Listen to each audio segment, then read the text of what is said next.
Squirrel Stapler is a recently re-released squirrel hunting simulator.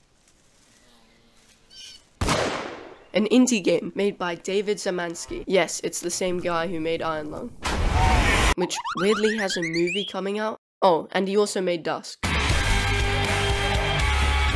Squirrel Stapler has already been out for a while, released in the Deus Ex collection, and you've probably seen some of your favorite YouTubers make some gaming videos about it. But it has recently been re-released as its own standalone game with some new stuff. I saw the Power Pack video, I thought the game looked interesting, and here we are. Also, please subscribe, love ya, enjoy the video. At the time of recording, Pyro is live streaming the game, the little rat stealing my idea. But continuing on, anyway, I want to bury my face in the nuts of this game. So let's start with the premise. You play as a hunter, living in a cabin in the woods with his beautiful wife. By the way, this is your wife. Nah, still as amazing as ever. I wish she was beautiful, like the squirrels of the wood. Hey bro, she is beautiful. Now, you must cover her skinned body in some lovely squirrels. By the way, God is coming in 5 days. From this opening sequence is a massive shock value. Seeing a gruesome sight, a strange premise, and some interior decorating. It makes the player have a reaction. Oh fuck. But the way the game follows through with it makes it so that it doesn't just feel like a one-off silly joke, just intended to get a little bit of a reaction out of the player. But it seems simple enough. Let's get right to it, shall we? As soon as we step out, we get greeted with this atmospheric, honestly vibrant forest. A massive juxtaposition to what we just saw before. You're greeted with these little notes that explain what you need to do. And this sign, idiots can't read. The gameplay is simple. You shoot the squirrels, collect their bodies, and bring them back to your wife so you can do this.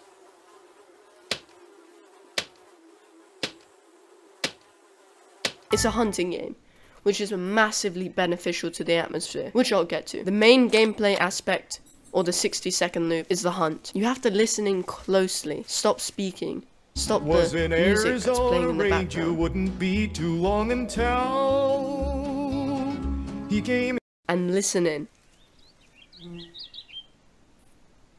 You can hear the little chittering and sounds of the squirrel, and you have to lock in, slowly crouching up till you see it. You take aim, see the reticle, and shoot.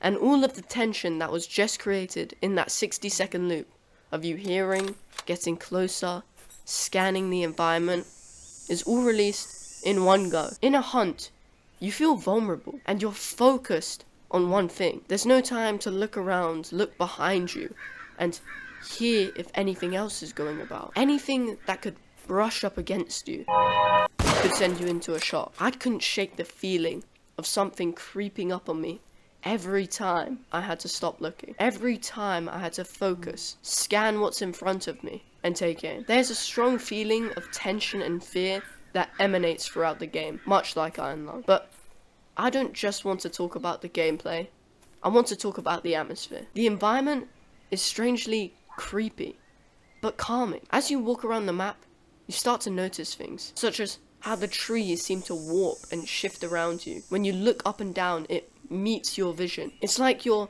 looking through some warped vision, the warped vision of someone who would do this.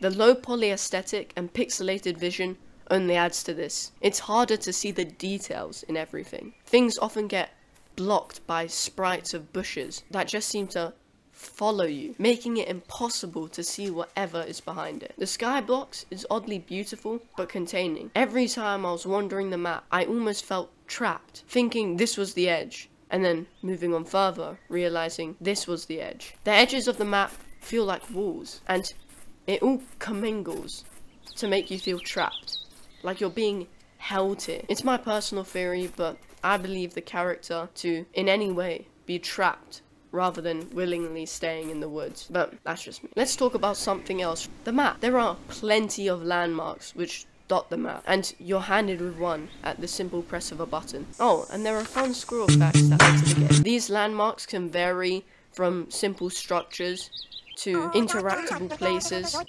like this shack that lets you commit sins. And even some places with stories in them, which you need to return every day for more.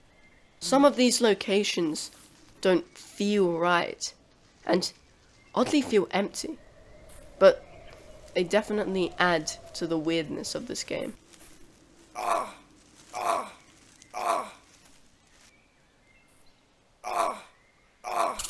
I want to talk about my favorite location, your own house. It has this uncomfortable feeling, this unfolding darkness. It makes whatever is meant to be your safe area feel oppressive and dangerous. I often found myself just rushing to the woods, not wanting to spend another minute in this decrepit place. Overall, I can see how real detail was put into this map. The atmosphere, the map, the gameplay, all coalesce to create this constant build-up. As the days pass, things become more stressful. There are more enemies, and let's just skip to the chase. The final day. This countdown begins, and it states, God is coming. Something that was referenced at the very start of the game. You have had over an hour of build-up, constant hunting, new enemies, everything building up to this final day and to this final moment. And you're pulled out. A quick scare and cut to black. This is way more sudden than Iron Lung, which had the same style of ending. And it reflects the hunting you've been doing for the whole game, playing heavily on the atmosphere, slowly building the tension, all to release it in one quick shot. Much like the hunting you've been doing in the past hour. For my final notes, I find the game much better than the ending, but I can see the lack of options for anything else other than the ending we got. Overall, I think David Szymanski's best qualities are his atmosphere and world building, which he definitely flexes in Iron Lung. And I hope he goes hard on this for Iron Lung 2. But anyway, thanks for watching, and please subscribe. Only 0.2% of you are, and my dream is to reach 1,000 subs. Anyway, see ya.